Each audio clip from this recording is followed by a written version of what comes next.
Okay. In the last lecture, towards the end, we went over the beamforming uh, mathematics, and actually we established a very close analogy of the beamforming math, the beamforming concept, and the direction of arrival concept, where we have an array of antenna elements. We considered just a uniform arrangement in a linear manner. So we considered a uniform linear array, but this can be generalized to uniform planar array, where the antenna elements form a rectangular grid instead of a line. Or it can be generalized to UCA, where the antennas form a circle instead of a line. So all of these are different geometrical arrangement, but the underlying concept is that we have a bunch of antenna elements, and using this set of elements that we have, we saw that it is possible to do the filtering in the space, and we also saw that it is possible to solve the equivalent problem of direction of arrival estimation. If you have just one antenna, then maybe you cannot determine where the signal is coming from in the space. But if you have more number of antennas, then actually these antennas can kind of see where the signal is coming from. It's not that they have eyes or anything, but we saw that the same type of techniques that we saw earlier in the context of frequency of arrival, they are applicable in this case for determining the direction of arrival. And so I don't think that I specifically called out those slides last time. But what I wanted to do was to just ask you to go over those earlier slides in the that we had discussed and studied in the context of frequency of arrival estimation problem and in the context of time domain filtering. I wanted you to just see how each of those slides is applicable for this direction of arrival estimation problem and space domain filtering or the beamforming. So if you have not done that, I suggest that you do it maybe later today after the lecture. But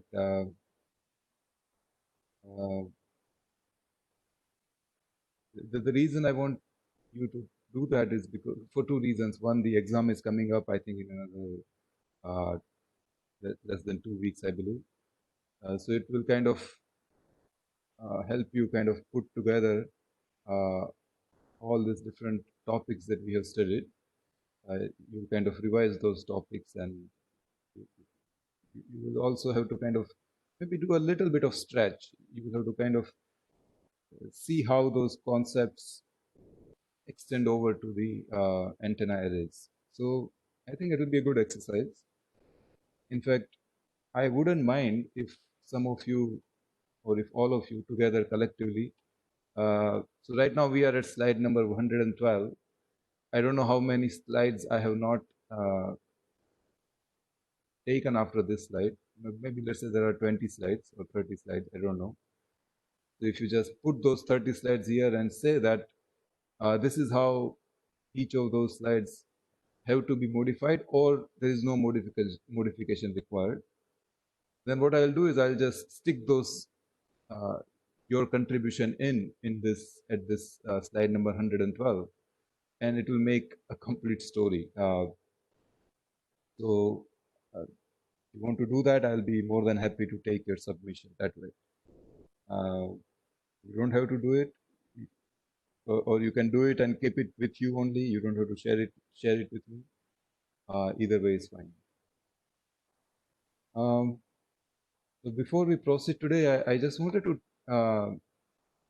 take a look at how things are going with you for the class so far. We completed 2 labs.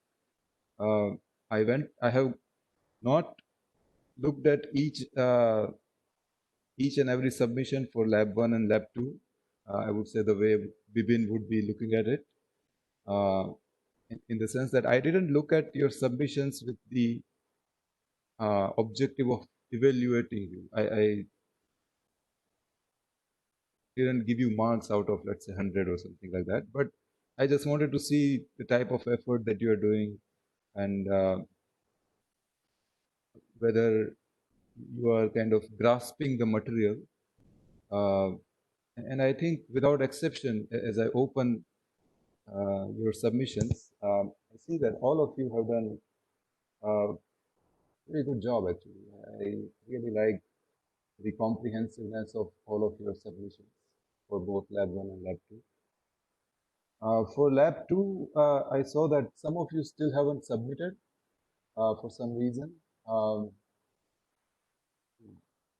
Let's see, who has not submitted lab 2 yet?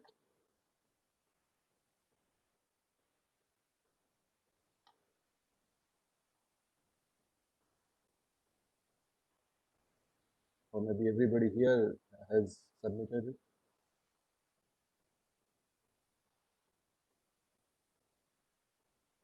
Okay, Soumya is saying that she is yet to submit it. Who else? Bhavesh, have you submitted lab 2?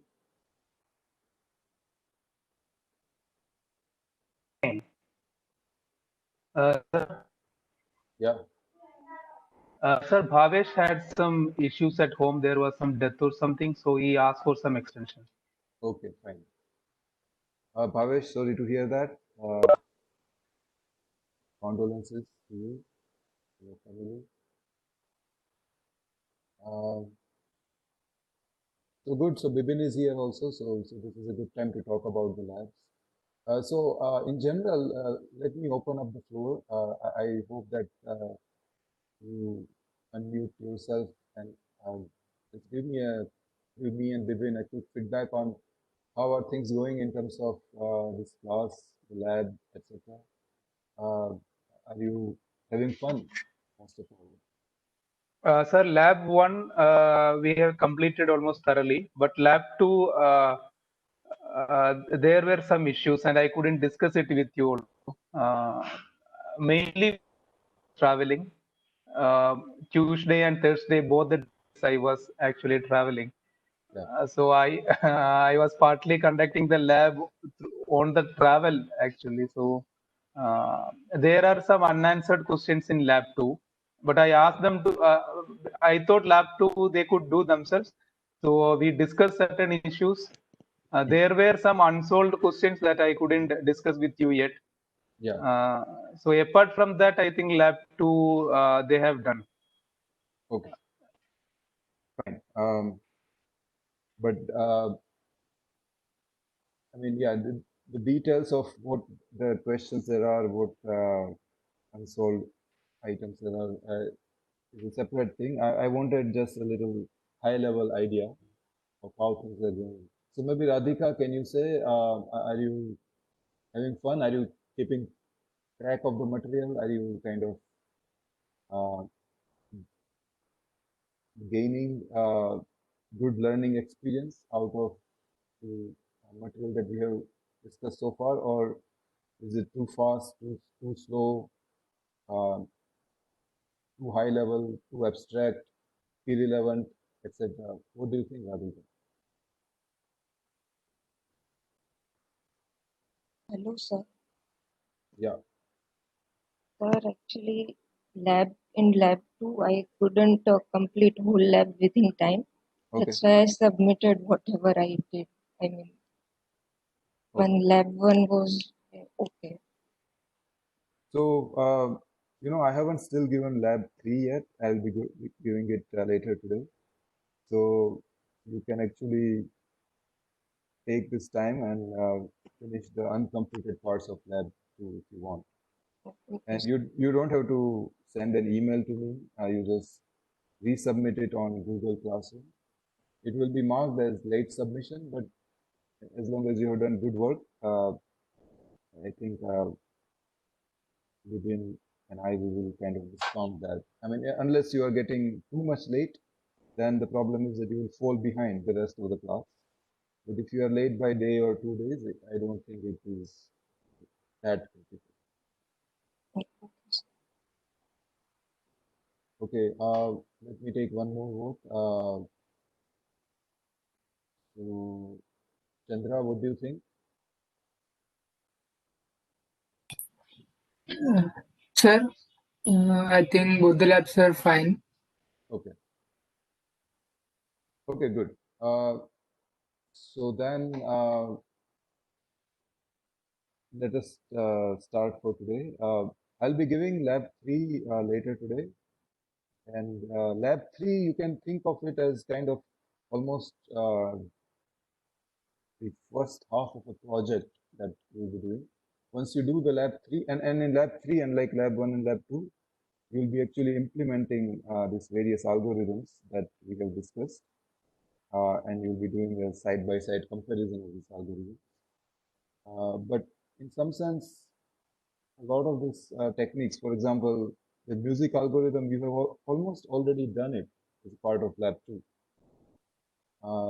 Now in lab 3, you'll be putting bits and pieces together, and actually we'll be developing a simulator, even a Monte Carlo simulator, that will allow you to see exactly the whole algorithm, music algorithm in operation. Okay. Now, actually, yeah, let me do this. Before we proceed, let me tell you one more thing. I am not going to get into too much detail of, there is one more algorithm that I will ask you to study as a part of this lab 3 and lab 3/project. And this algorithm is very nicely described in a paper. Okay. Oh, by the way, this algorithm is not new. Okay. And so this is something that I wanted to show you that you should keep in mind. See, one of the objectives of your next 1 year or so, now actually less than 1 year, one of the main objective of your research over next 1 year is to eventually publish a paper. Publication is the most important thing, right? I mean, in the second year of your MTech, you have to push yourself to publish nice study. Now, it doesn't have to be path-breaking. It doesn't have to be like a scintillating, like a shining object that nobody else has seen. And so the paper that I'm going to show you is describing an algorithm that was first proposed in some 1985 or something. And then later it actually got described in many different papers.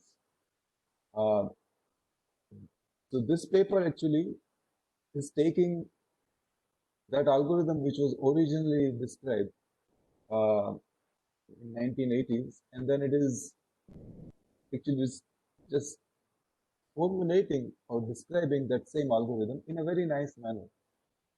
And then it is doing the same type of simulation-based, Monte Carlo-based analysis that you all have done even as part of CT509.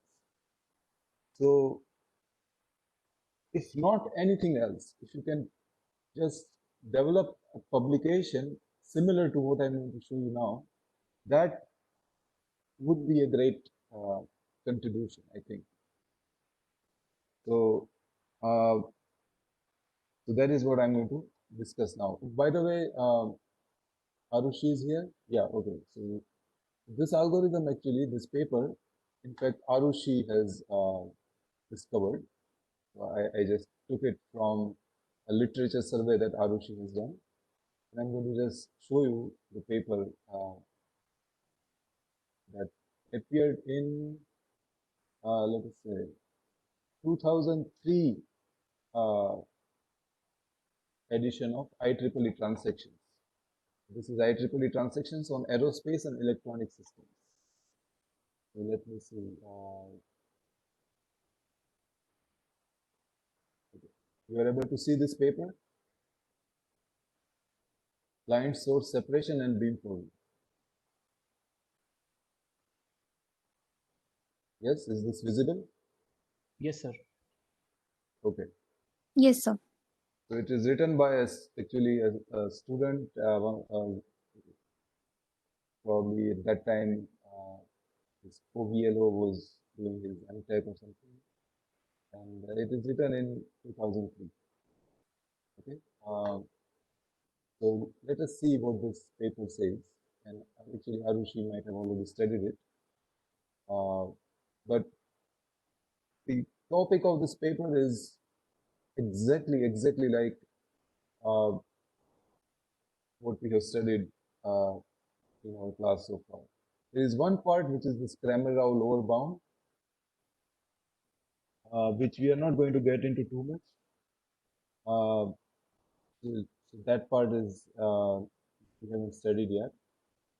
By the way, this Kramer-Rao lower bound, those of you, I think we have at least 2 students here who are doing their second year at C.R. Rao Institute. So the Rao in C.R. Rao is the same Rao in this Kramer-Rao, okay? I think Professor Mitra has told you this already. But anyways, okay. So let us see. Here they have formulated the problem, and they have nicely actually captured all the notations here. So if anybody reading this paper has any doubt what this particular symbol means, they can just come to this table. So it's a very nice way of organizing the mathematics or mathematical notations. This is the main architecture that they are considering, which should remind you of the uniform linear array. This here is the uniform linear array, and they have multiple sources coming from different directions, which they are calling alpha 1, alpha 2, alpha 3, and so on. The notations are different from what we have used. I think we may have used theta 1, theta 2, but otherwise it's exactly the same setup. They are considering the received signal model as x is equal to a, b, s. Okay, S here is very much similar to the S vector that we have taken, except in their case, S is not necessarily just one vector, it is not SMV. They are allowing S to be MMV. So that's why there are a total of capital N measurement vectors. And so this S is a matrix, P cross N. What we have called capital K, they are calling small p. So the notations are obviously different, but otherwise, what we have called capital N, which is the number of antennas, they are calling Q. And I think we have called X as same as what they are calling. So here at least there is no notational misalignment. So you see that this is exactly the same problem, or actually same mathematical setup. They have a diagonal matrix B, capital B, which is allowing them to set different power levels for different transmitters. We have kind of absorbed P as a part of this S vectors, but it's actually in fact better to keep it a separate diagonal matrix so that we can kind of evaluate the effect of the power level separately from what the signals S1 to S of P are. What we have called W vector is their A vector. And in fact, I mean, we have the same exponent here, complex exponential e to the power j 2 pi delta sine alpha. We were explicitly spelling them out in this array sensing vector, A vector. They say that I can just denote this unit exponent as theta k for the kth transmitter, and then the corresponding array vector is going to be just powers of theta k. So 1, which is theta k to the power 0, theta k to the power 1, theta k to the power 2, and so on. theta k to the power q minus 1, where q is the number of antennas. So this equation 2 is exactly same as what we have seen. Okay, they have a bunch of assumptions here, and I think it will be good for you to read this in a detailed manner, because it's very much necessary to fully understand what are the assumptions behind this model. They have nicely described it here. So whenever the assumptions get violated, all our theories come breaking down. So that awareness has to be there, and that thing is described in that paragraph. Now, what they have considered is the problem of blind source separation, which is something that we will take up, and beamforming as well. Now, but for blind source separation, this one is just a new name for direction of arrival estimation. If you can estimate the direction of different transmitters, then you can separate those transmitters. And they're trying to do it in a non-data aided manner. There is no training going on. So that is why it is called blind source separation. Now, the assignment for you as a part of this lab is to study this section D, which is beamformer structure. Essentially, what they have done is they have taken singular value decomposition of X. And that singular value decomposition requires them to actually form the eigen analysis of XX Hermitian. I don't know if they have written it somewhere, maybe not here. But we haven't done SVD in that much detail, but in a way, we have actually kind of seen the ingredients of SVD. The XX Hermitian, that matrix becomes the determining matrix for this vector U of eigenvectors and this sigma of eigenvalues. Now, XX Hermitian is what? Who can tell me? If I take this matrix X and multiply by X Hermitian, what do I get?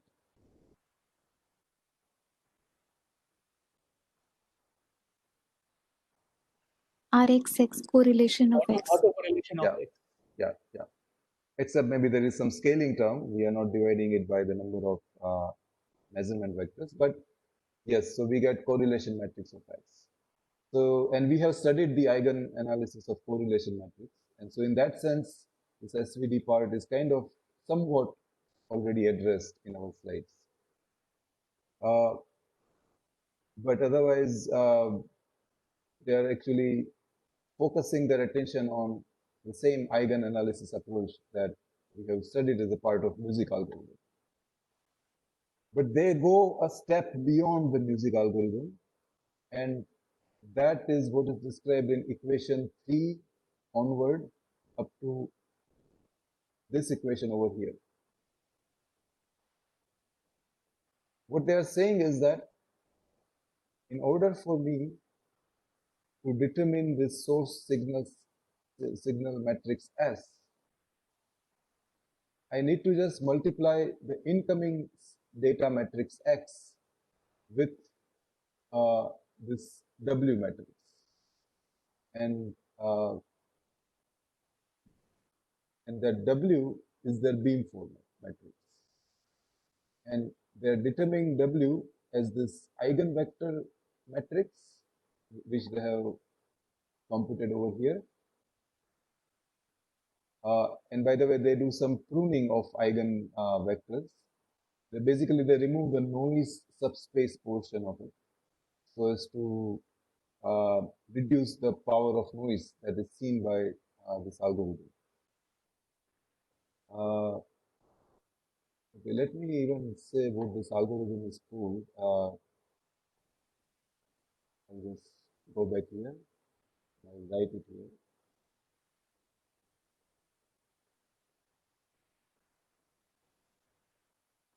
called a spirit algorithm. They haven't specifically called it out as a spirit algorithm, but it is essentially that algorithm. And so this U hat is a truncated version of U where the vectors corresponding to the noise subspace have been removed.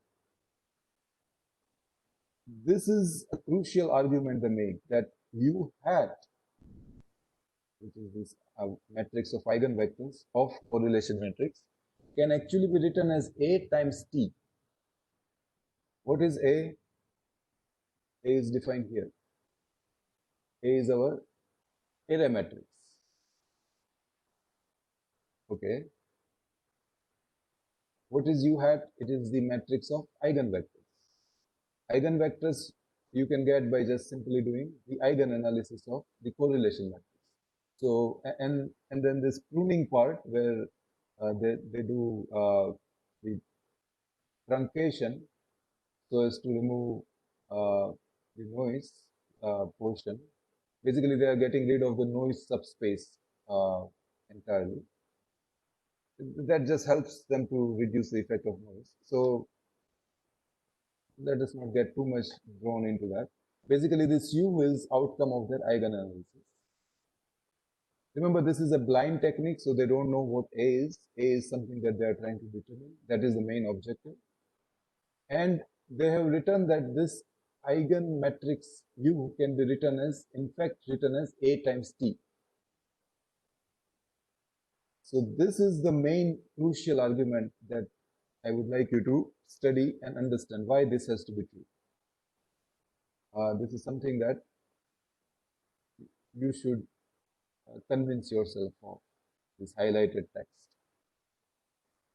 But once you convince yourself that this has to be the case, then you will see that I know you, or in this case you had, I want to know A, well then I can get A if I know T.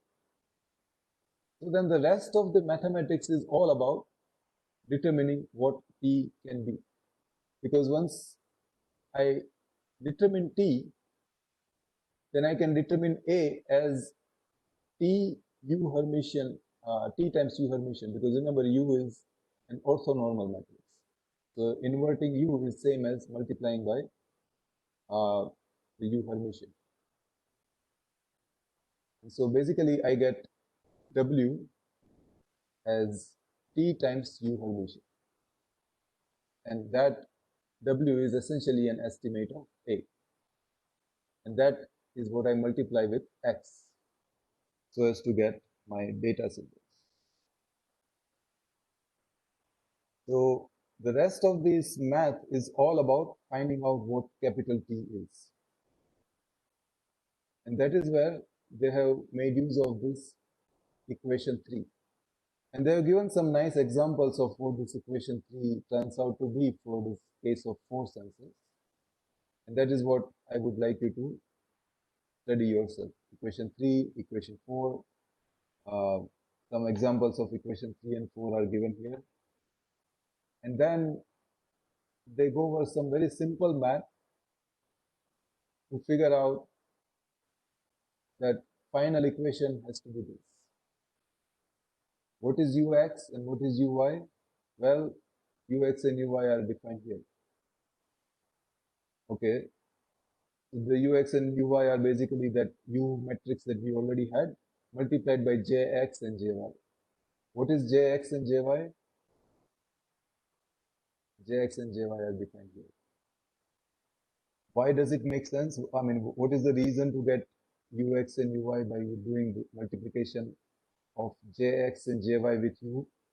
Well, because ux and uy will give me this matrix T.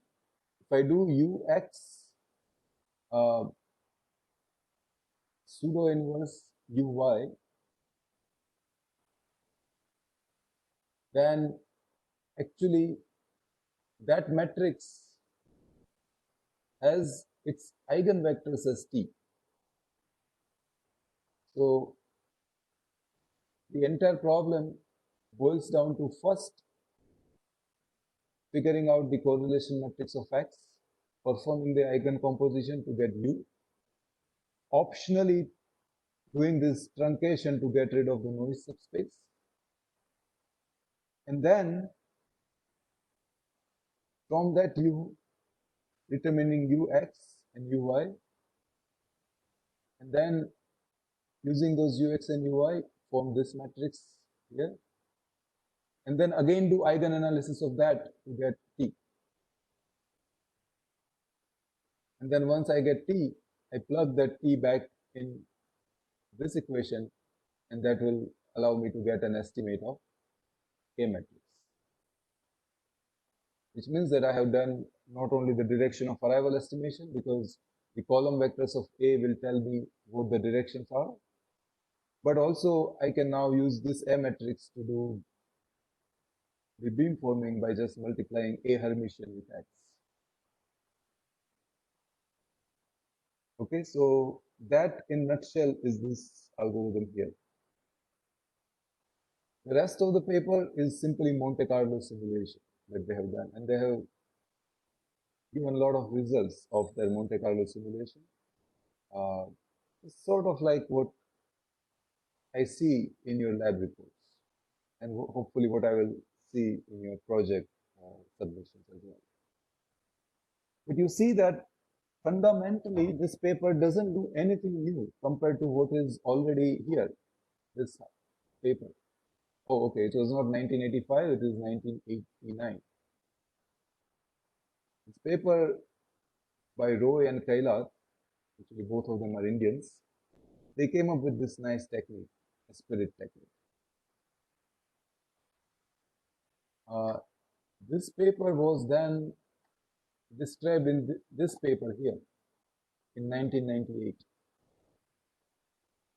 And Arushi has studied this paper also.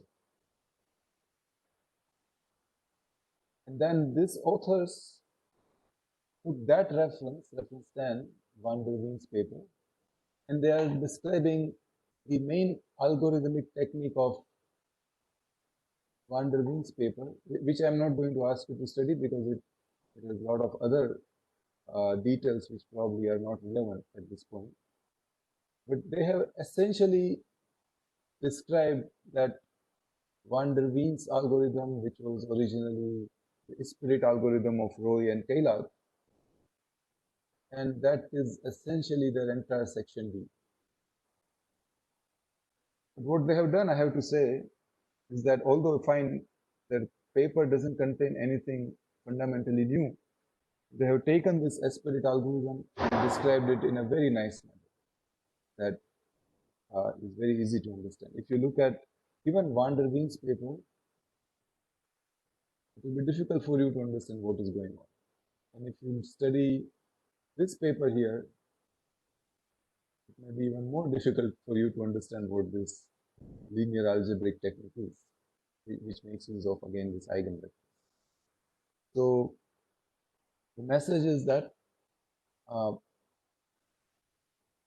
this can be a template for you. The content of this paper can be, I mean, you can take this as kind of your role model. At the end of your MTech thesis, if you can prepare a paper, your thesis may have to be long, maybe 70, 80, I don't know, 100 pages long. But if you can extract 10 to 15 pages, the way this Coviello has done, that would be fantastic. Your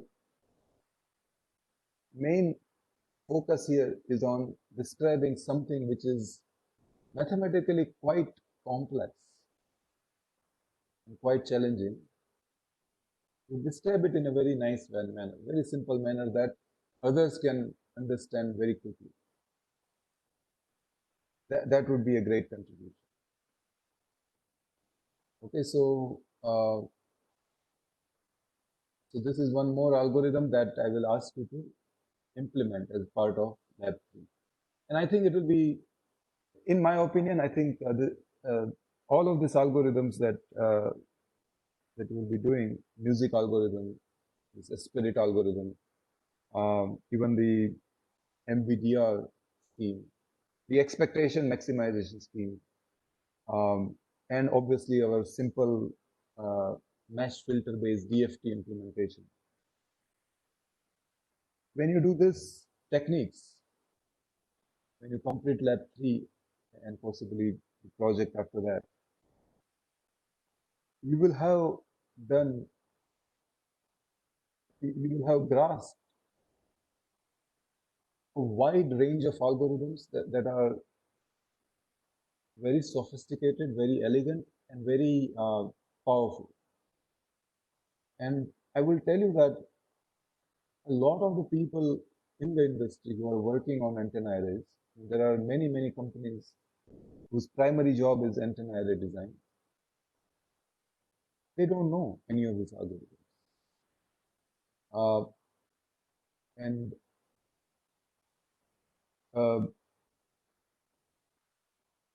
in that sense, I think you will have gone deeper. You will have taken a deeper dive compared to a lot of engineers and the researchers who are working in this similar domain. So I think it will, in my opinion, once you implement this several algorithms as part of your lab 3, I think it will be a very significant learning experience for you. It will kind of bring a lot of the concepts from linear algebra and as well as calculus, as we saw it in the MVDR design. It will bring all of these concepts together and you'll be applying them to solve some real tangible, concrete engineering problems. And these problems, as we have seen, they relate to the next generation systems, especially in the context of massive machine type communication, the Internet of Things, where there is a wide spectrum and each sensor is maybe using only a small part of it at a time. And it wants to make use of that spectrum in an effective manner. And so in order to do that, it has to do spectrum sensing, which is what the frequency of arrival estimation problem. Or if we are now talking about direction of arrival problem, then in the millimeter wave communication in next generation systems, it would be good for us to know ahead of time where different users are. For example, in the context of massive MIMO, because then I can point the beams directly in the direction of users. And that will allow me to do spatial division multiple access, or SDMA.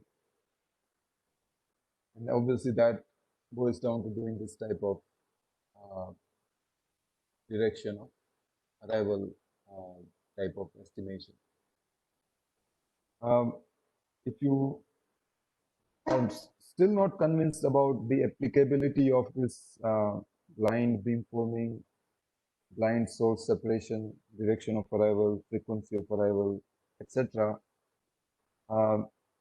just talk to Harushi, Naitik, and Komal, because ISRO has funded them for 2 years to do exactly this type of study. And so actually for Komal, even for Harushi, this lab 3 and project is actually a nice synergistic exercise, because what they will be doing as a part of this lab 3, they can then go in front of ISRO and present it as their contribution towards the RESPOND project. Okay, so ISRO is highly interested in this type of techniques, and as I said, they don't know all of these techniques in all of these mathematical details, and so it will be good for us to present to them, at least for those of you who are working on this project, the outcome of such studies. Okay, so in fact I have already taken about 40 minutes of today's lecture.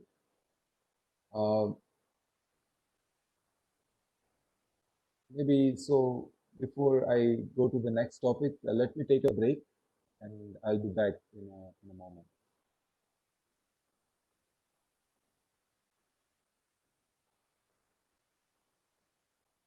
Okay, so I'm back. Let us get started on this next topic. This may seem like a little bit of a sudden change from the direction of arrival and the antenna arrays and the beamforming, etc. The type of topics that we have been studying so far, but actually we will connect all of them very soon. Okay, so index modulation. This is one of the techniques that is being currently actively studied in the universities through all over the world, and it's considered to be a futuristic technology, a next generation technology. And Bipin, by the way, is an expert on this. So in case if you have any questions, I just directly take them to Bipin because he may be able to answer some of these questions even better than me. So let me get started right away. So here I would like you to be interactive. I'm going to ask you questions one after another just to see how much you have retained from our previous semester. So just speak out the answer whenever I pose a question to you. Okay. So we have seen that the modulation can be viewed as essentially as selecting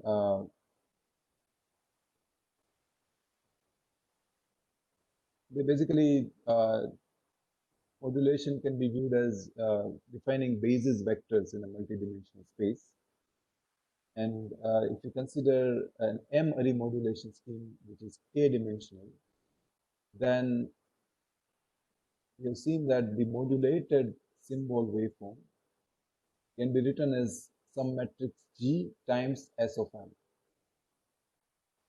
where M denotes the index of the symbol. It goes from 1 to capital M. And G is the matrix of basis vectors. So G can have some number of rows. The number of rows is not of focus as of now, but the number of columns of G defines the dimensionality of the modulation scheme. This matrix G can be written as G1, G2 up to G of K, capital K. And we say that these column vectors define the basis of the signal space.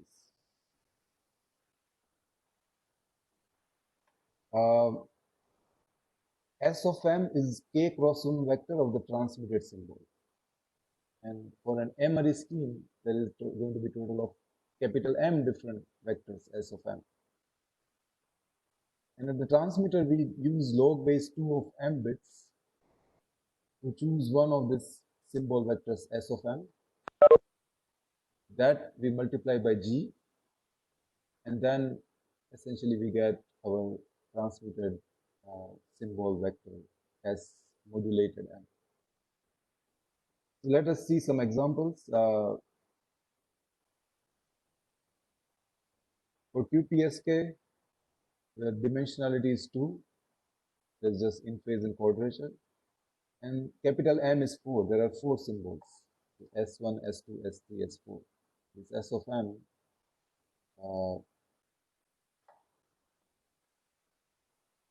this S of M takes one of 4 values. And that is what the constellation points of QPSK are. 64 QAM, K is 2, but now we have 64 symbols in this 2-dimensional space. And they are typically arranged in a rectangular manner, but it doesn't have to be rectangular. There are some other schemes by which the 64 symbols are packed in 2-dimensional space.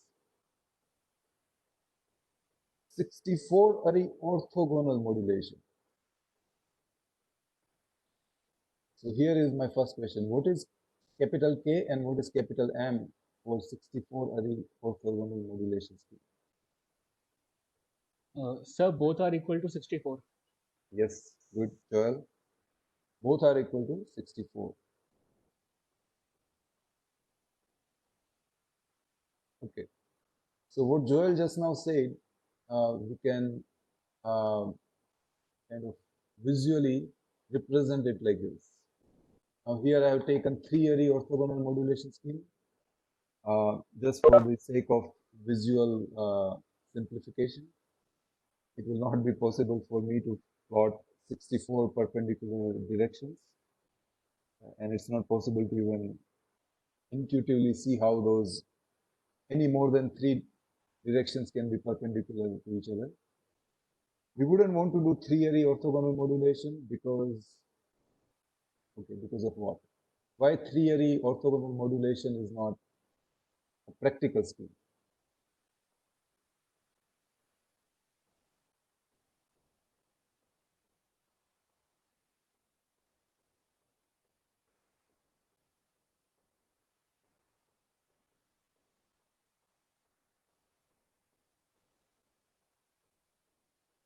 So M needs to be like a power of 2. Yes. Like yes. For to represent in binary form. Exactly. So it's nothing wrong with 3 Ari modulation, but it may happen that you may not be able to use one of the constellation point at all, because with one bit you select these 2 points, and then with 2 bits you can actually select one of the 4 points. And so either you have loss of efficiency, or you are not basically, yes, it's loss of efficiency. You may not be able to fully make use of 2 bits, because 2 bits give you capability to select one of 4 possibilities, but here there are only 3. But that practical aspect aside, this is a perfectly valid scheme. What it is saying is that there are 3 orthogonal dimensions, and there is only one symbol in each dimension.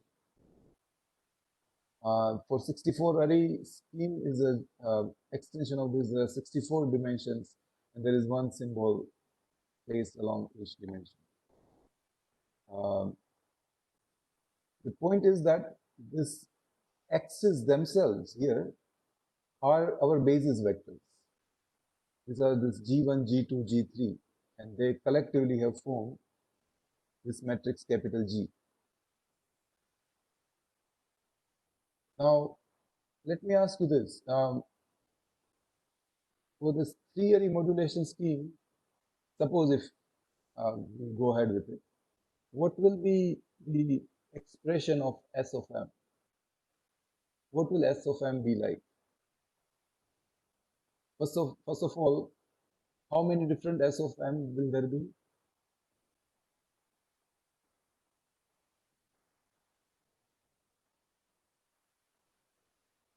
3. 3. What will be the first S of M? What will be S1? Someone other than Joel now. Okay, Bhavesh, yes, 100, correct. Radhika, what will be S of 2?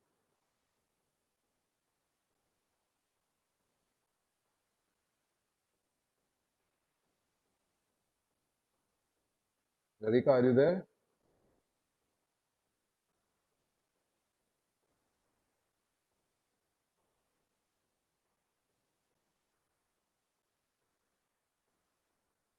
You're there, but you don't know the answer. That's fine. You just say pass. Then I'll go to the next person. The question is, what is S of 2? Bhavesh already said S of 1 will be 100. What will be S of 2?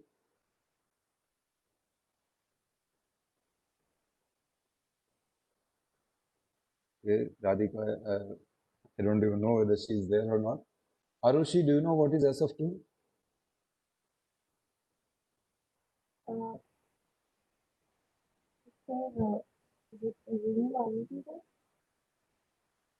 You are not audible. Maybe you can just.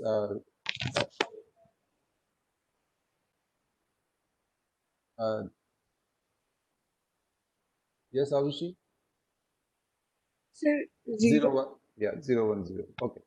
So I think we are all on the same page, I believe. The S of 3 will be 0, 0, 1, and so on. So you see that this S vector for orthogonal modulation has all zeros except one non-zero.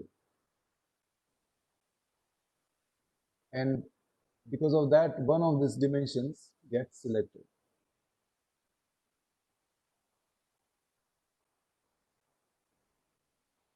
We have seen the primary fundamental objectives of any communication system design, whether it is 4G, 5G, 6G, 100G. I don't think there'll be a change in these two main underlying objectives, which is to maximize the data rate given a particular bandwidth, which we in CT516 we have called it as spectral efficiency, eta B. And we also want to minimize the energy use, basically the required transmission power. And when we do that, we can say that we have kind of improved the energy efficiency, eta E. Now, what is the problem in this objective satisfaction?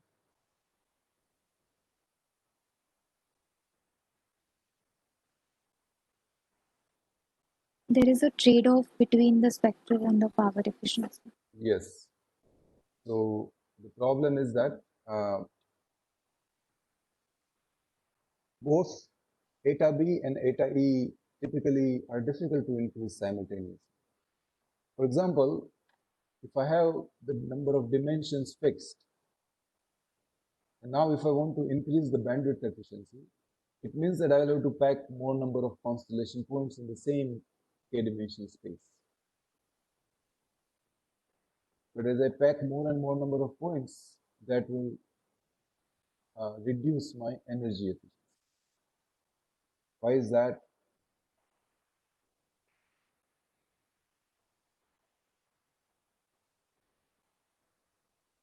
It's because, okay, so here is an example. So QPSK and QAM, they both have dimensionality of 2. But M is equal to 4 for QPSK and M is equal to 64 for 64 QAM. And so,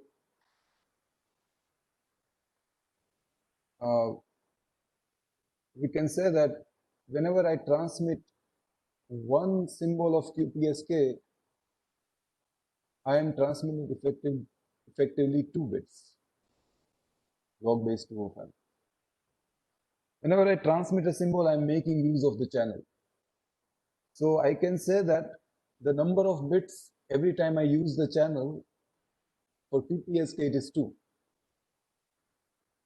There is a compact notation for that. It is called bits per channel use, which is a fancy way of saying how many bits I am transmitting every time I transmit a symbol. Because when I transmit a symbol is then I'm making use of the channel. So bits per channel use is equal to 2 for QPSK, whereas it is equal to 60. It is equal to 6 for 64 QAM.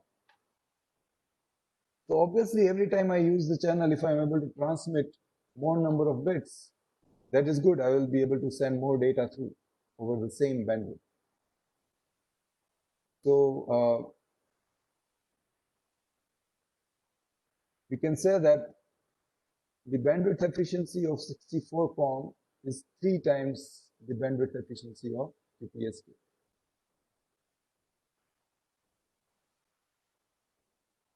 The problem is that in order to do that, if I require that this 64 points of QPSK are kind of, I just populate them over the same area occupied by the 4 points of QPSK, then my communication system will perform very poorly, especially compared to QPSK. Why is that happening?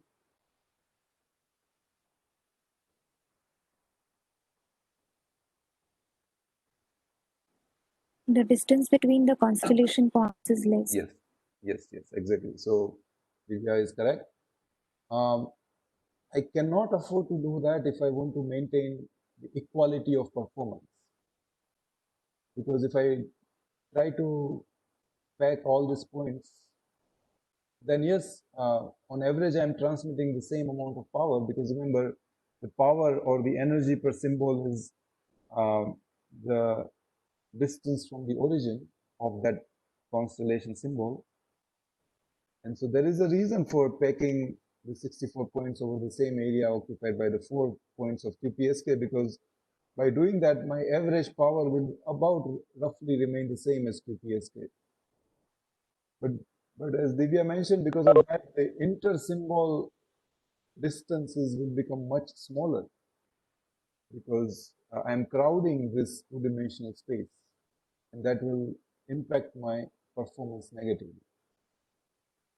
And so if I want to make sure that I'm comparing QPSK and 64 QAM in an apples to apples manner in terms of performance, then I have to make sure that the inter-symbol distances are maintained the same. But if I do that, then obviously my 64 QAM is going to occupy a larger region in this two-dimensional space, which means that the average transmission power is going to go up, which means there's going to be a loss in the energy efficiency.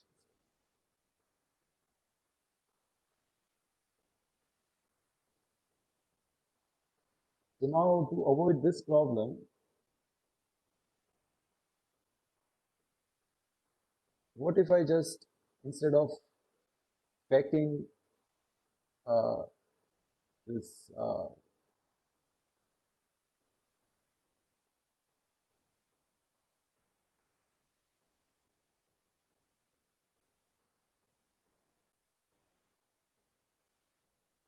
let us see. Yeah, so I increased my number of constellation points from 4 to 64. But when I did that by keeping k to be constant, k to be equal to 2, I ran into this problem. I had to give up on energy efficiency. But what if I say that I will increase m from 4 to 64, but at the same time, I will increase k also likewise. Maybe I'll go from k equal to 2 to k equal to 64 to get this 64 Ari orthogonal scheme.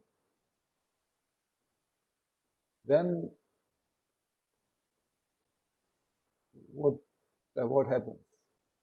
Do I have to take a hit on the energy efficiency in that case? Because of this reason? Okay, who has not spoken yet? Soumya? Sir,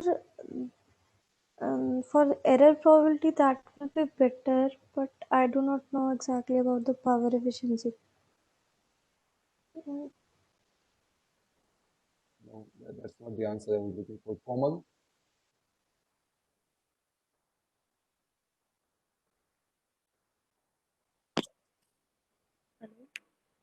Yeah. Sir, once you repeat it, sir, you are asking that by increasing the number of K, what will be the effect, right? All I'm asking is that if I maintain k equal to 2, and now I want to increase the number of points from 4 to 64 so that I get more number of bits per channel use, then I run into this problem that my energy efficiency has to be sacrificed. I have to transmit more power on average. What if I say that no, I will allow k to increase? So not only I'll go from 4 to 64 for m, but I will also increase k from 2 to 64. Then this problem happens or it doesn't happen? Sir, if we are transmitting 64 bits, so energy requirement will be large because we are transmitting 64 symbols, but as K is 64, we Wait. Okay.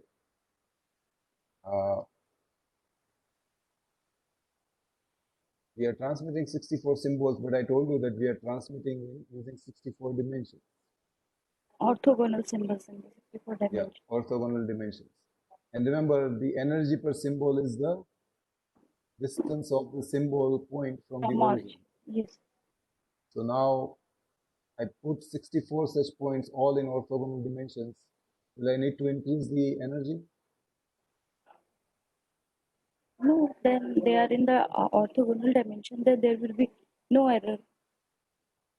Error probability will be less in this case because they are at orthogonal dimensions from each other and at equal distance from origin. Wait. Error probability is determined by the distance between constellations. Origin.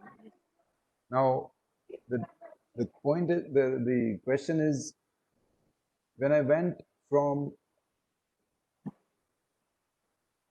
4 points of QPSK to 64 points of QAM, to maintain the same distance between constellation points, I had to spread them apart in this two-dimensional space.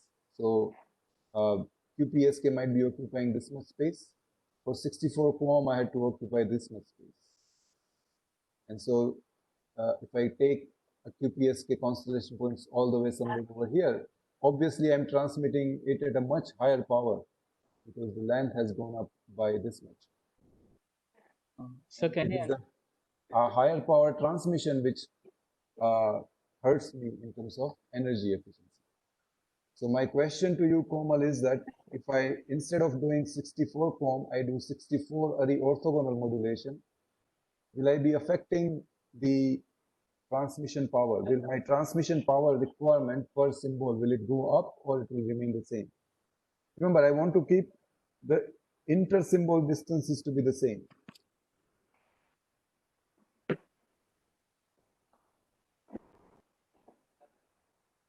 For formula, then I think it will be same if the distance is constant. Why will it be the same?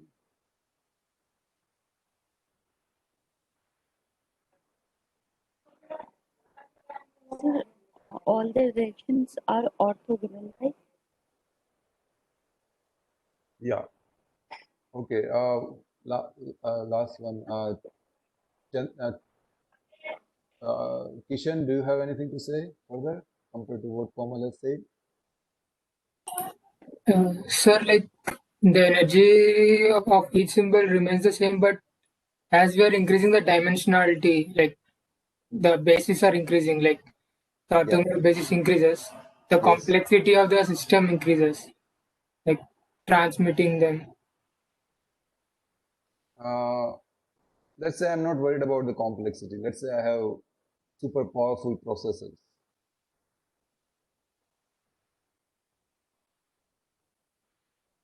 So you are right. I think similar to what Komal was saying, the energy requirement or the power requirement will remain the same because the distances of all these points from the origin is remaining the same. I'm putting more and more dimensions, but the distance from the origin, which determines the energy or the power per symbol, I'm not changing at all, unlike 64 QAM. So my energy efficiency will not take a hit.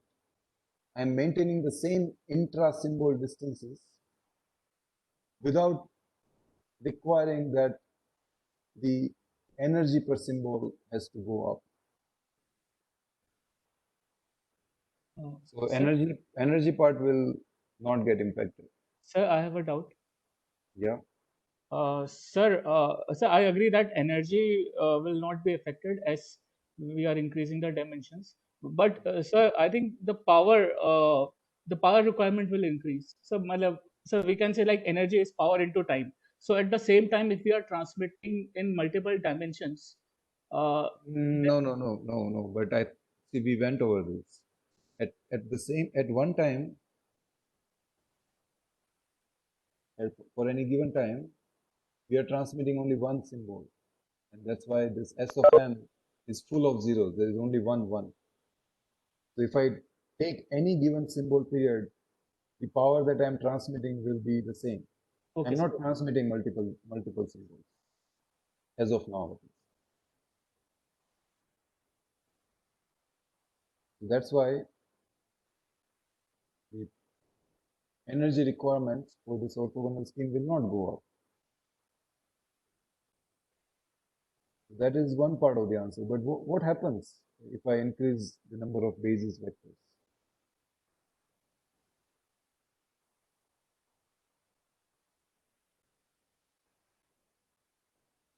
What is the second part of the answer that Kishan and Komal gave?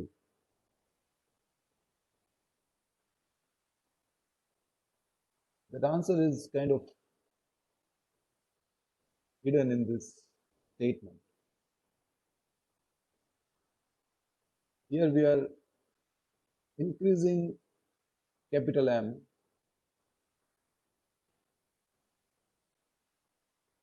without affecting the energy efficiency. We are saying that our power requirement per symbol will not go up because all the symbols are at the same distance from the origin and we are transmitting only one symbol at a time. So how can the power go up? Power won't go up, which means I am maintaining the energy efficiency. Because of this fundamental trade-off that Divya mentioned, what has to give? The spectral efficiency will decrease because we are transmitting one symbol at a time. No, we always transmit one symbol at a time. But here the value of k is increased, so and as well as m is increasing. So I am sending 64 bits, and out of that, at a time only one bit is transmitted. So the rate is now decreased. No. At a time, one bit is not transmitted. At a time, actually, 6 bits are transmitted because there are 64 such points in 64 dimensions. They are on different dimensions. Yeah. So to select one of those 64 points, we need 6 bits. Yes. So I will be transmitting actually 6 bits at a time.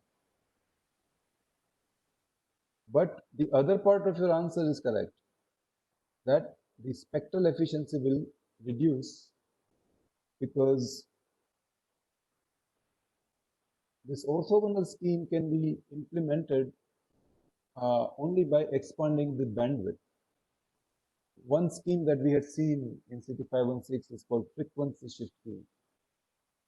Basically, this G vectors,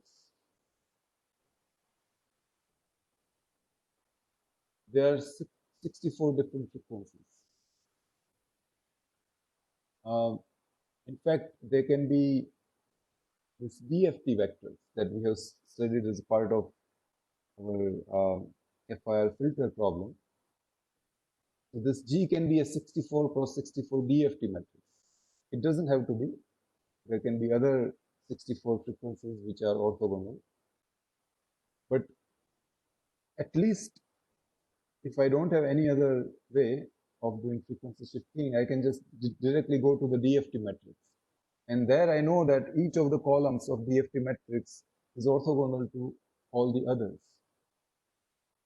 And so I can simply pick the columns of those matrices as G vectors. In fact, we had done this as part of CT516. If you go and open your notes, you will see that.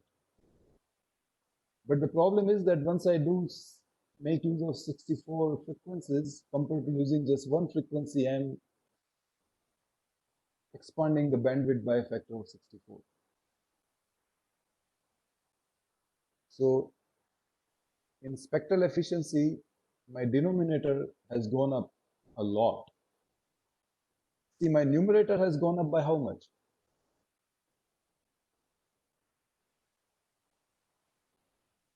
Let's say I'm comparing QPSK versus 64 Ari orthogonal. Okay.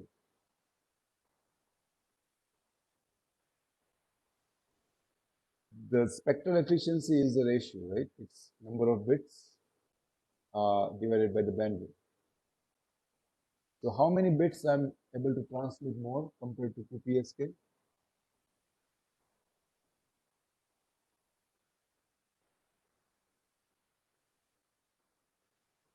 That is simple. 64 Ari scheme allows me to transmit how many bits at a time? I just said it, 6 bits. 6 bits, yeah. Nidhi said 4 more bits? 4 extra bits. 4 extra bits, yeah, 4 extra bits. So 3 times more. So my number of bits has gone up by a factor of 3. But look at what happened to the denominator. Denominator I had to expand by a factor of nearly 64, assuming that I can do QPSK only on one frequency. QPSK has 2 dimensions, but remember we use cosine and sine as in phase and quadrature. Frequency remains the same. So potentially I may have to expand the denominator by much larger factor. And so I had to give up on the spectral efficiency. There are other schemes for implementing this orthogonal modulation. One is called orthogonal coding scheme, where the idea is to use just binary Walsh codes. This Walsh codes, or what are also known as Hadamard codes, they are known to be orthogonal. If you take any 2 codes, they are orthogonal. And there are actually 64 length codes available. It's essentially just ones and zeros. And if I take any 2 code words, and if I take dot product of them, it turns out to be 0.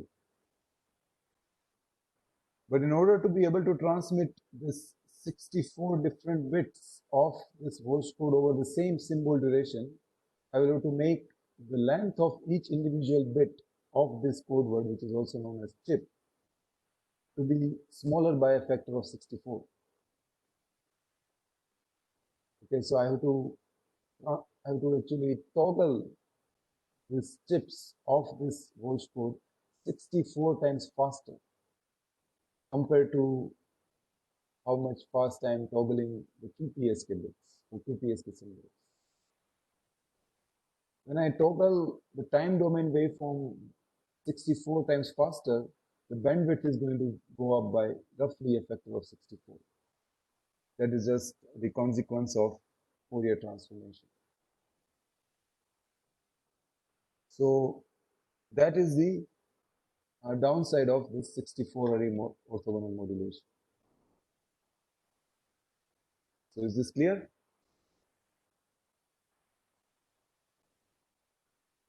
So that is where MIMO enters the scene.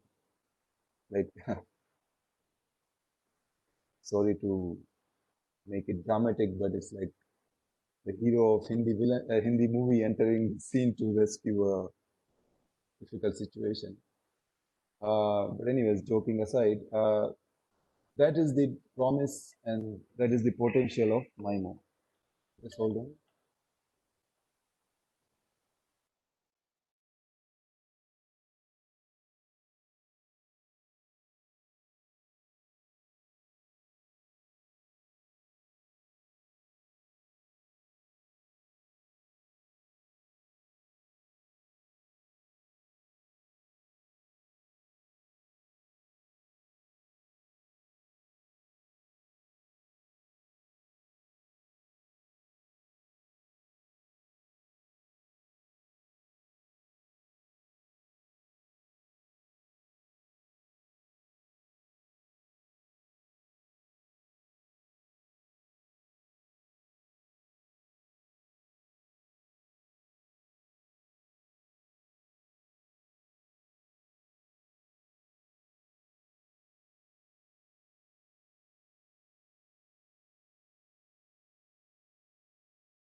Okay, so I'm back. So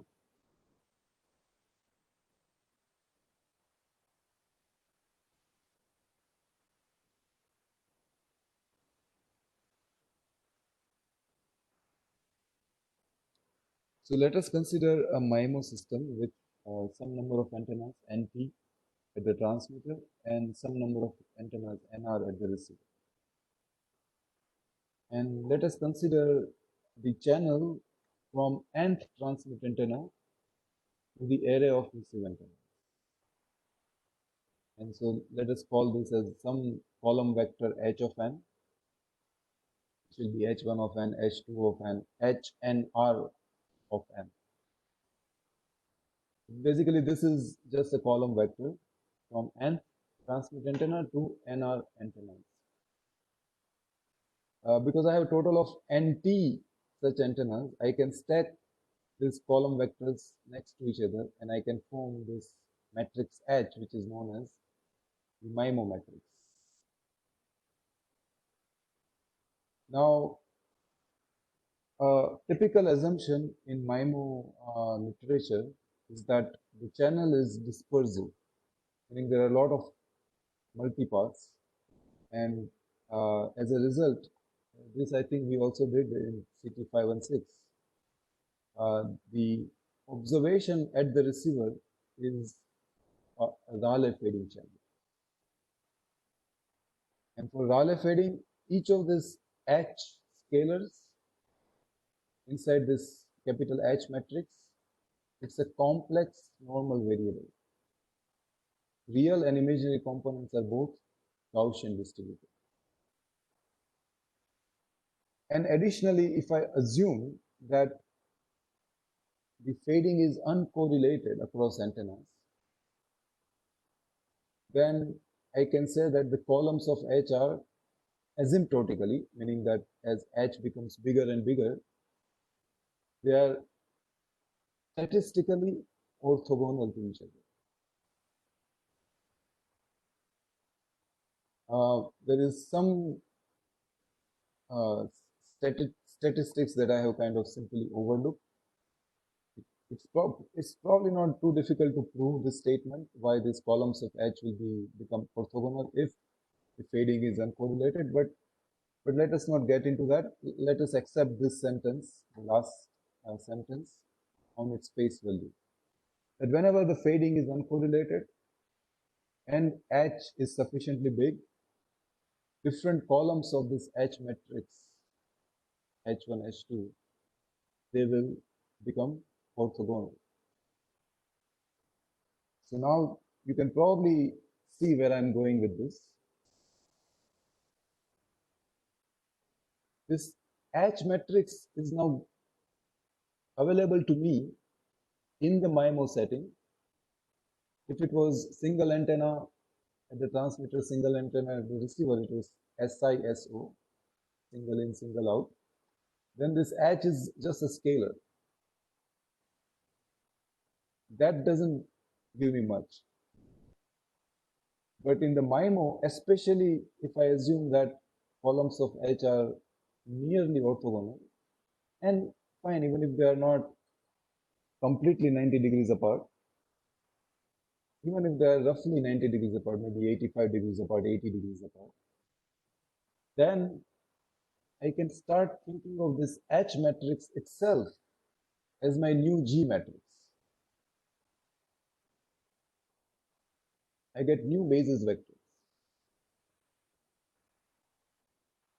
But recall, these new basis vectors are coming from this H matrix, which has nothing to do with the frequency.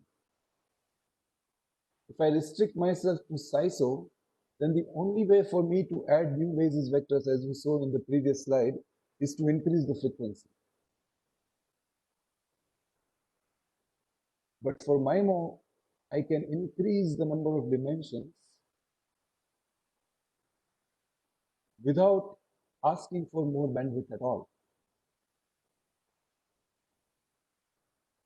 And so essentially, I am back to this picture here. For this picture, I think we have convinced ourselves that my energy requirements are not going to go up. With MIMO, I additionally say that my bandwidth requirements are also not going to go up. Why is that? Because those columns of H are independent. I mean, I'm not asking for any extra frequency for putting one more column of H. All I'm asking is one more antenna. And so That is the potential of MIMO. It's like the orthogonal modulation, but without requiring an increase in the bandwidth. And so spectral efficiency is increased, but energy efficiency is not sacrificed. So in the nutshell, if you were to summarize why there is all this heavy dose of research going on in the MIMO domain, then these few slides completely give you that answer. You don't need to know anything more than this.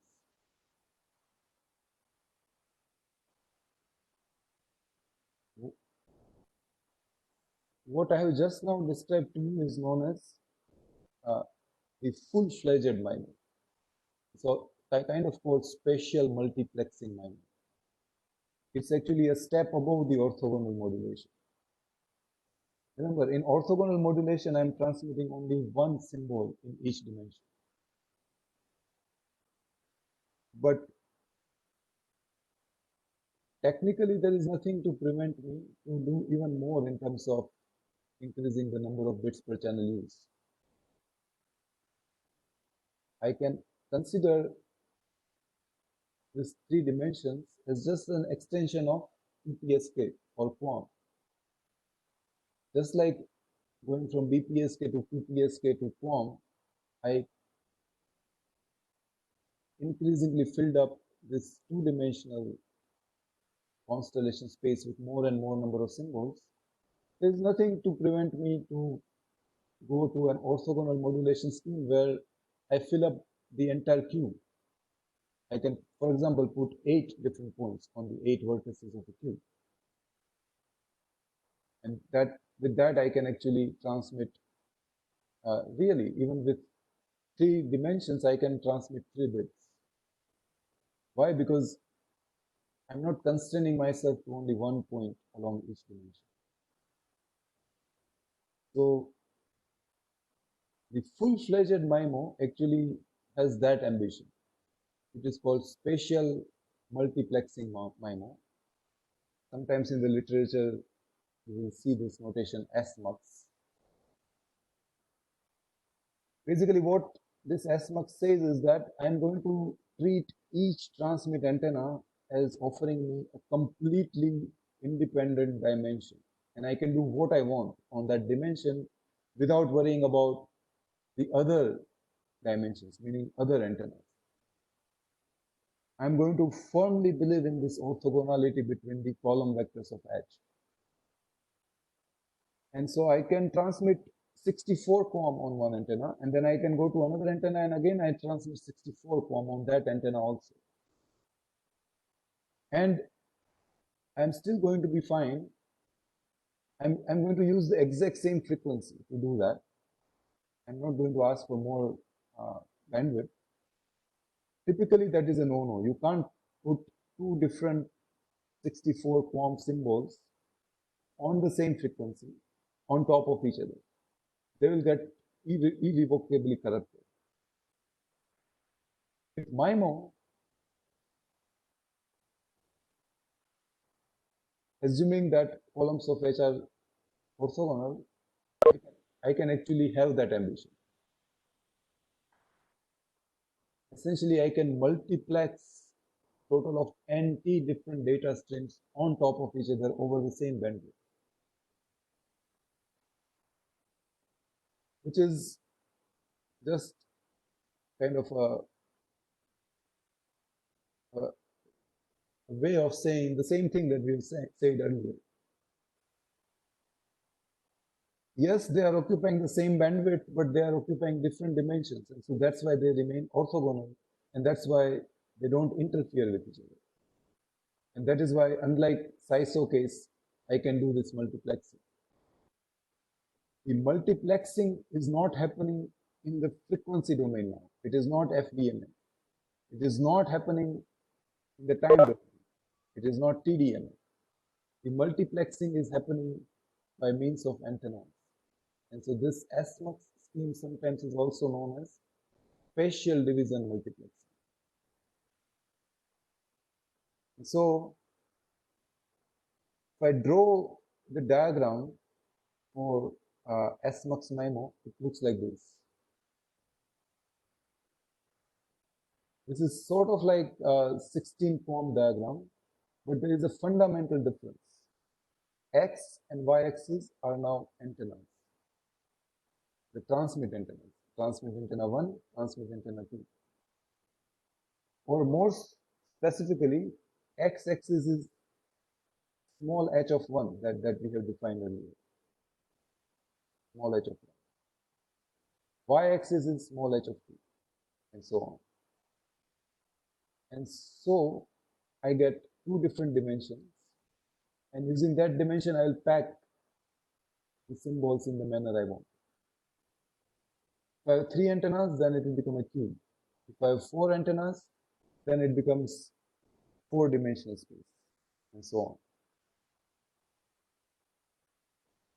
So this is the full-fledged version of MIMO. Now, it is all well and fine in a mathematical sense. When the MIMO promise was first discovered, the mathematical argument was convincing. It was basically this argument. But what happens is that in practice, this orthogonality is never 100% guaranteed. And when the basis vectors are not fully orthogonal, and now if I start transmitting symbols on different dimensions, then there will be interference among these symbols. This is known as inter-channel interference. If you look at MIMO in this context, that different antennas are transmitting different symbols simultaneously, then you will see obviously, yes, they are going to interfere with each other. Hopefully that interference will be small because these basis vectors are going to be nearly perpendicular. But in reality, that perpendicularity can never be guaranteed. And so there will be some amount of ICI. That is a problem. There is another problem of inter-antenna synchronization. Different antennas will have different hardware, and we will need to synchronize those hardware so that the x-axis and y-axis are kind of well aligned in time. If they are misaligned in time, then you have all sorts of problems. So this IAS is a problem in itself. Okay, so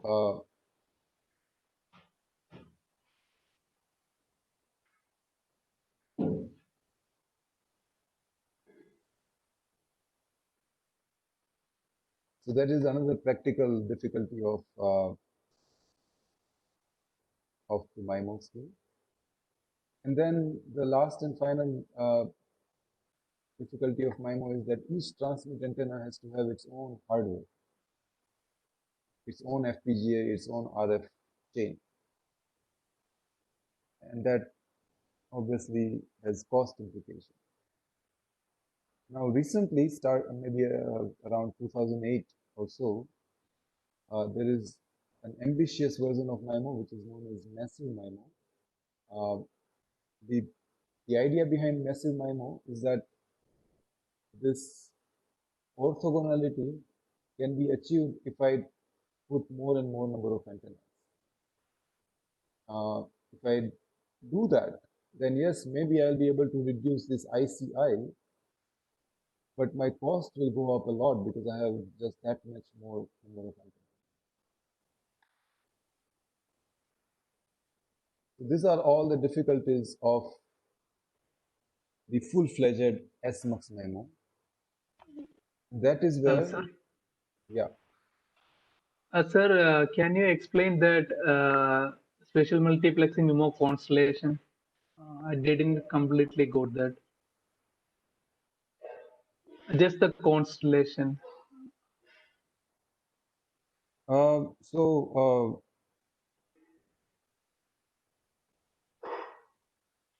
yeah, this diagram is just a conceptual way of representing the potential scheme that can be implemented by spatial multiplexing. So I have two antennas, and I'm assuming that the corresponding vectors H1 and H2 here are orthogonal. Basically, I'm viewing them as two different basis vectors which are 90-degree apart. So that is why I have two different axes, x-axis and y-axis. Now, using these two antennas, I can set up a transmission scheme where, just like in 16 form, I can select one of these 16 symbols. I can similarly set up, for example, this constellation point over here, where antenna 1 will be transmitting 4 volts and antenna 2 also will be transmitting 4 volts. Or I can select this constellation point where antenna 1 will be transmitting 2 and antenna 2 will be transmitting 2. Or I can select this constellation point where antenna 1 will be transmitting 4 volt and antenna 2 will be transmitting 1 volt. So I can actually have different voltages coming out of different antennas. And there are, in this case, 16 different potential cases. Now, these constellation points don't have to be just the voltages that I have said. For example, I can even consider them to be QPSK signals, right? So what does this point represent? That antenna 1 is transmitting fourth QPSK symbol, antenna 2 is transmitting first QPSK symbol. That will be represented by this point. This point will be represented by antenna 1 transmitting the third QPSK symbol and antenna 2 will be transmitting the fourth QPSK symbol. Does it make sense? Yes, sir. Yes.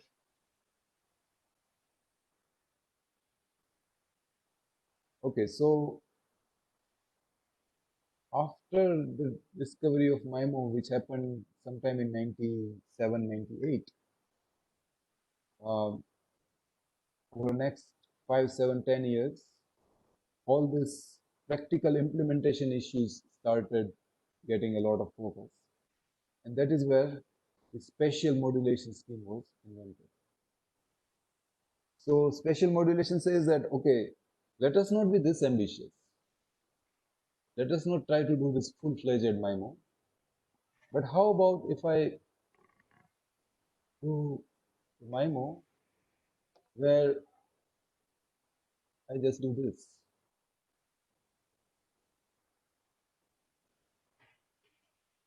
So you will see that I blanked out all the points where both the antennas had to be active. In the points that I have left, only one antenna is active at a time. Suppose if I want to transmit this point, then I need to activate only antenna 1.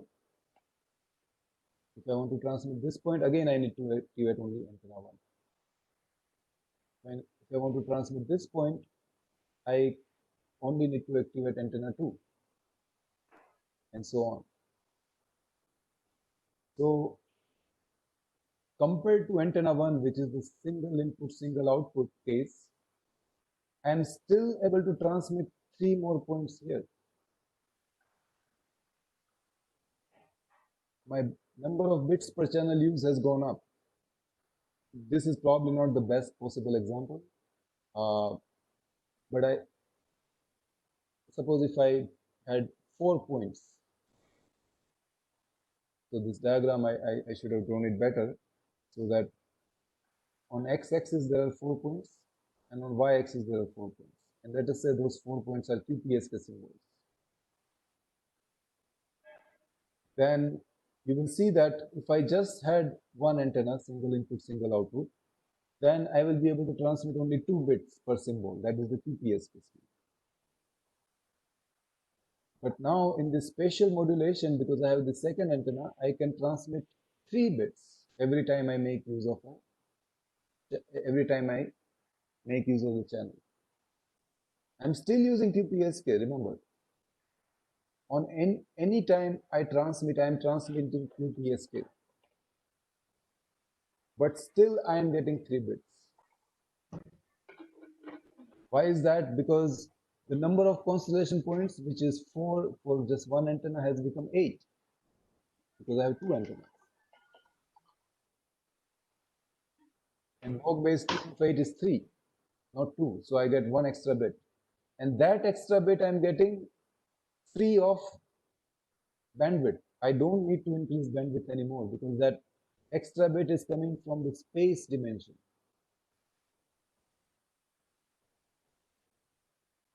And at the same time, I have solved the problem of inter-channel interference entirely.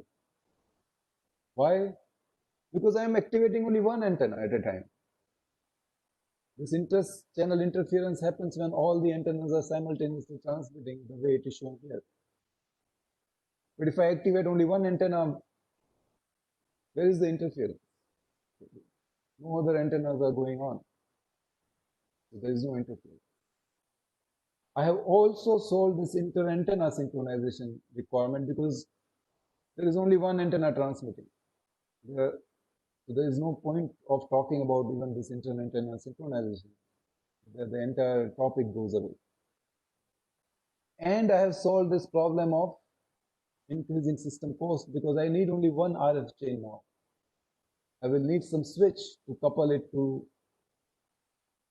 antenna 1 when I want to transmit this symbol, and then I will need to connect it to antenna 2 when I want to transmit this symbol. But the number of hardware chains doesn't have to go up. I can still use one FPGA, I can still use one RF amplifier.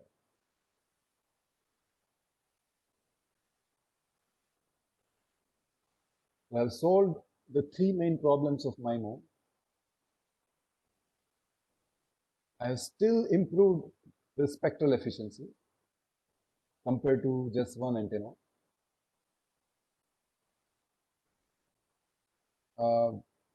But what have I given up?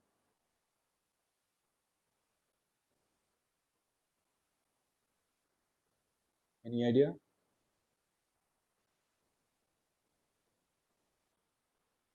Okay, Arushi? Bhavesh, yes. Capacity of MIMO.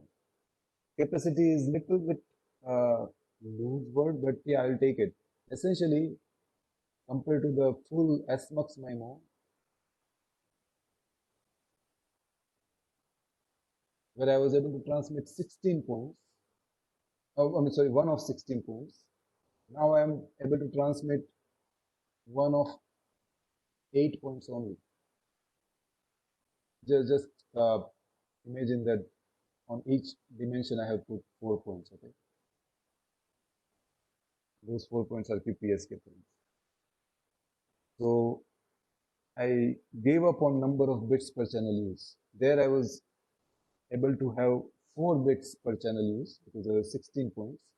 Now I'm having only 3 bits per channel use. 3 is definitely an improvement over 2, but it is not as good as 4. And so that is why this scheme is called modulation scheme. I can think of this scheme exactly as the way I think of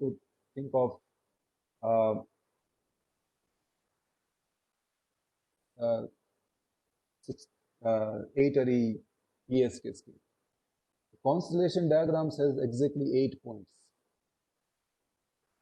But where the novelty comes is that in 8-array PSK, I know exactly x and y axis, what they are. X axis is the in phase, it is a cosine 2 pi FCT. Y axis is the quadrature phase, it is sine 2 pi FCT. And then the different points are just different combinations of cosine and sine. here, this x and y axis are actually, maybe at first it may take you some time to fully come to grips with the meaning of x and y axis. They are actually the antennas. So they are actually not even antennas, they are this channel vectors. Okay, so that is something that takes some effort to fully come to grips with this new concept. But once we do that, then the constellation diagram remains very much like as if it was some 8-array modulation scheme. And we are selecting one constellation point at a time. The effect is that it's not only that we are selecting constellation point, but we are as if it is as if we are selecting antennas also. When I select one constellation along this vertical line, then I am selecting antenna 1 because antenna 1 is muted. When I select one of these 4 horizontal points, then I will mute antenna 1 and I will select antenna 2. So that is why this is called the index modulation. I am modulating the index of the antenna. I'm modulating the I'm sending the information by modulating which index is getting selected. Now there is one even simpler version of SM which is known as SSK, and there all it is done is just the antenna gets activated. The selection of antenna is all that is going on. There is no other selection. So this diagram becomes even simpler. There are only 2 points now. When you select antenna 1, you transmit this point. When you select antenna 2, you transmit this point.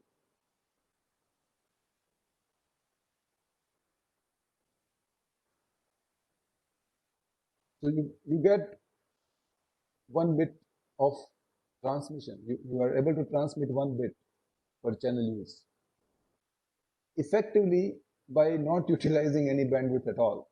You see, that is amazing part about this, because all I'm doing is activating this antenna. When I activate the antenna, all I need to do is transmit just single sinusoid, and that single sinusoid can be thought of as having infinitesimally small bandwidth. It doesn't take any width in the frequency domain. The bandwidth can be made extremely small, but still I am able to get 1 bit across. And obviously I don't have to stop at just 2 antennas. I can do 3 antennas. And if I do 3 antennas, I have this diagram here.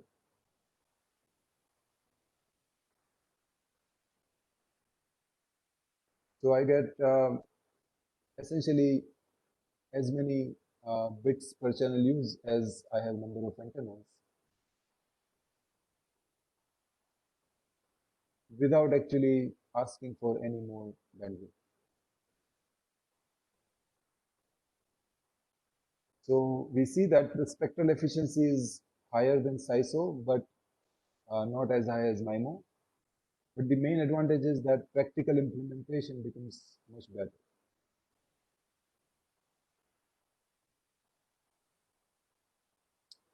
Okay, so that is all for this today's lecture. We will take this topic up next time on Wednesday, and this is where we will lead to the content of the project. And I have already discussed this with Bibin briefly one time. So Bibin and I have been doing some work on this spatial modulation scheme, and what Bibin has found is that in case if this fading channel becomes Rician instead of Rayleigh, and especially if that Rician fading K factor is high, then this doesn't happen at all. So I may have anti-antennas, but they are highly correlated. All of these H vectors become highly correlated. So if they are highly correlated, it is as if this diagram that we have here,